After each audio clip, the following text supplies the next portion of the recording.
বিসমিল্লাহির রহমানির রহিম। আসসালামু আলাইকুম এভরিওয়ান। রোজিস কিচেনের পক্ষ থেকে সবাইকে আন্তরিক ধন্যবাদ। খুবই গরম পড়তেছে, তাই না? তো এই গরমের ভিতরে দুপুরবেলা কাঁচা আমের শরবতটা খেয়ে থাকি, তাহলে খুবই ভালো লাগবে, প্রাণটা জুড়িয়ে যাবে। তো এই কাঁচা আমের এই শরবত বানানোর জন্য আমি কি কি উপকরণ নিচ্ছি দেখিয়ে দিই। তো প্রথমে এখানে আমি আম নিয়েছি। এই যে আমগুলা একটু কাঁচা একটু পাকা। এবার আমগুলো আমি সিদ্ধ করে নেব। এই যে সিদ্ধ দিয়ে দিলাম। এবার আমি একটু নেড়ে চেড়ে দিই। তো কিছুক্ষণ নরম হওয়া পর্যন্ত আমগুলো সিদ্ধ করে নিব। তো এই যে আমগুলো সিদ্ধ হয়ে গিয়েছে, আমি ঠান্ডা করে নিয়েছি। আমের কালারটা পুরাই চেঞ্জ হয়ে গিয়েছে। এই যে একদম নরম হয়ে গিয়েছে। এবার আমি চামড়াটা আলাদা করে নিচ্ছি আম থেকে। এই যে সবগুলো আমের চামড়া আলাদা করে নিলাম। এবার আঁটি থেকে আমগুলা এভাবে হাত দিয়ে চেপে চেপে সবগুলা আম থেকে আমি আঁটি আলাদা করে নিব। তো এখানে একটা ব্লেন্ডারের জগ নিয়েছি। এবার আমি শরবত বানাবো। দিয়ে দিচ্ছি আমের রসগুলি। এবার চিনি দিয়ে দিচ্ছি 1.5 টেবিল চামচ।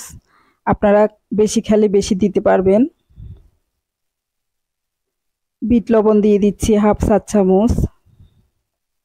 আমি একটা কাঁচামরিচ মানে 4 ভাগের 1 ভাগ দিয়ে দিচ্ছি। দিয়ে দিচ্ছি ধনিয়া পাতা 2 টেবিল চামচের মতো। আমি 2 গ্লাসের জন্য 2 টেবিল চামচ ধনিয়া পাতা দিয়ে দিচ্ছি কুচি। পুদিনা পাতার পেস্ট দিয়ে দিচ্ছি 1 চা চামচ। আমি আগে থেকে পেস্ট করে রেখেছিলাম। ঠান্ডা পানি দিয়ে দিচ্ছি 1.5 গ্লাস থেকে একটু কম। তো আমার সবগুলো উপকরণ দেওয়া হয়ে গিয়েছে। এবার আমি ডাকনা দিয়ে মিহি করে ব্লেন্ড করে নিব। তো এই যে মিহি করে ব্লেন্ড করে নিয়েছি। আপনাদের যাদের মিহি হয় না তারা একটু ছাঁকনি দিয়ে ছেঁকে নিতে পারবেন। এবার আমি 2টা গ্লাস নিয়ে নিয়েছি। দিয়ে দিচ্ছি বরফ কিউব 2 পিস করে দিয়ে দিচ্ছি। আপনারা চাইলে আরো বেশিও দিতে পারবেন, যেহেতু আমি আগে ঠান্ডা পানি দিয়েছি। এবার 2টা গ্লাসে আমি ঢেলে নিচ্ছি শরবতগুলি।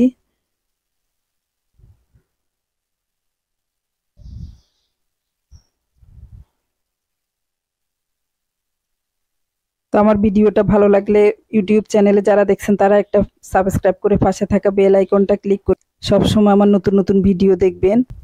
ফেসবুক পেজে যারা দেখছেন তারা একটা লাইক দিবেন। তো এতক্ষণ ধৈর্য ধরে আমার ভিডিওটা দেখার জন্য অসংখ্য ধন্যবাদ।